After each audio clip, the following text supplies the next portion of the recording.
Bakit ayaw mong pumasok? Kasi awit sila ako classmate. Anong away classmate? Inaaway ka? Oh. Dapat magsumbong ka kay ma'am. Hindi ba sinabihan kita? Oh. Ba't ka natatakot kay teacher? Sana awayin naman ako. Pagagalitan ka na naman. Pag nagsumbong ka? Oh, sinabi ko nga sa'yo. Pagka ganyan, inaaway ka, magsumbong ka kay teacher. Pagka magalit si teacher kasi nagsumbong ka, isumbong mo sa akin. Ako kakausap kay teacher. Naintindihan mo? Ayan na lang palagi yung inano mo, hindi ka papasok kasi ganito, inaaway ka doon. Tapos wala ka masumbungan. Hindi pwede yung ganun. Paano ka makatapos ng pag-aaral? Kung lagi ka mag-a-absent, hindi ka pa nga marunong, mag-absent ka pa. Di ba? Wala kang matutunan yan.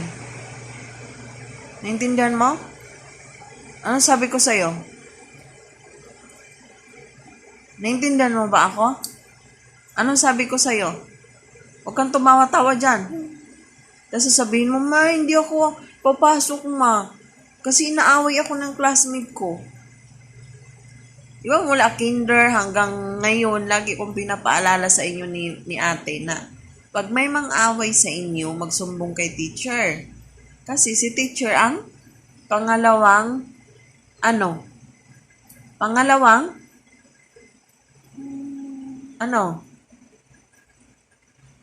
Nanay. Oh, mama. Pangalawang mama si ma'am, si teacher. So kung ganyan na magsumbong ka tapos magalit sila, edi magsumbong ka sa akin. Kasi away ka ako kasi kukurutan na ako. Kaya nga, magsumbong ka kay teacher. Oh. Ba't ka matatakot na magsumbong kay teacher? Aaway naman ako. Pagagalitan ka. Tapos yun ako Ano? kasi opisina daw ako. Anong opisina? Papatawag ka sa principal? Hindi naman yun ganun. Basta sinasabi ko sa'yo, pagka ganyan na magsumbong ka, tapos magalit si teacher sa'yo, sabihin mo sa akin, paano kasi? Magsusumbong ka sa akin, wala na. Dapat pag uwi mo, paglabas mo ng gate, sabihin mo agad sa akin, mama, inaway ako ng classmate ko. Tapos nagsumbong ako kay teacher. Tapos nagalit si teacher, dapat ganun. Pag kung ano yung reaction ni ma'am, magsabi ka sa akin para makausap ko si teacher. Para kausapin ko siya. Kasi pag ganyan, wala ka nang ganang mag-aral.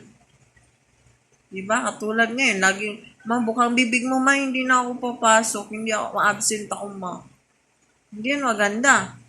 Kasi sabihin mo, ma, paglaki ko, ma, bibili kita ng car, ng bahay, ng lupa. Paano mo ako mabilan kung hindi ka mag-aral lang mabuti? Grade 1 ka pa lang, tamad-tamad ka na mag-aral, puro absent ka. May mararating kaya nun? Palagay mo, meron? Wala, oh. Alam mo pala eh. Tapos sasabihin mo sa akin, ganyan-ganyan. Aawayin ka man doon, api-apiin ka man doon, okay lang yan. Ang mahalaga, matapos yung pag-aaral mo, may matutunan ka kahit papano. Mag-level up ka. Diba? Grade 1, kinder, tapos grade 1. Oh. Level up na yan, ganyan. Hindi pwede magtatamad-tamad, anak. Kasi kayo ni ate, di ba sabi mo, ma, kami ni ate, tulungan kami, mabili kami bahay, lupa. Tapos kotse, ang taas ng pangarap ninyo. Tapos ganyan, ngayon palang tamad-tamad ka na. Si ate nga, tingnan mo si ate, alas 4 ang gising ni ate.